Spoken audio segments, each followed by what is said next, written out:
যথাযথ মর্যাদা সহকারে বিশ্বকবি রবীন্দ্রনাথ ঠাকুরের ১৬৫তম জন্মজয়ন্তী পালন করল কালিয়াগঞ্জ পুরসভা।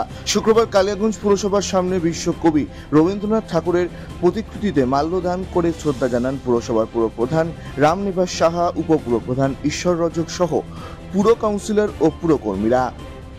কিরে, চিন্তায় আছিস? বড্ড বিপদে পড়েছি। কি হয়েছে? আমার এক নিকটাত্মীয় আগুনে পুড়ে গিয়েছে। চিকিৎসক প্লাস্টিক সার্জনের কাছে রেফার করেছে, তো বাইরে গিয়ে চিকিৎসা চালানোর মতো সামর্থ্য এখন তো হাতের নাগালে প্লাস্টিক সার্জন। তাই কোথায়? রায়গঞ্জের রোজা ক্লিনিকে এখন নিয়মিত রোগী দেখছেন প্লাস্টিক সার্জন। টেন্ডেন ইনজুরি, জন্মগত ক্ষত যেমন ঠোঁট কাটা, মূত্রনালী প্রতিবন্ধকতা, ব্রেস্টের যে কোনো রকম সার্জারি, এভি ফিস্চুলা সহ একাধিক চিকিৎসা যত্ন সহকারে হচ্ছে রোজা ক্লিনিক, উকিলপাড়ায়, রায়গঞ্জ রেল স্টেশনের পাশে।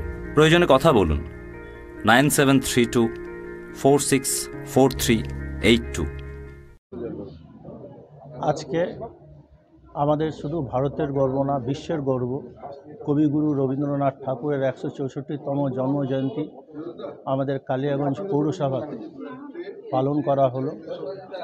উপস্থিত আমাদের ভাইস চেয়ারম্যান, চেয়ারম্যান, সমস্ত সিনিয়র কাউন্সিলর এবং সমস্ত পৌরকর্মী এবং সাধারণ মানুষকে সাথে নিয়ে আমরা এই জন্মজয়ন্তী আজকে আমরা পালন করলাম। কালিয়াগঞ্জ থেকে ভাস্কর রায়ের রিপোর্ট, কোলেট নিউজ।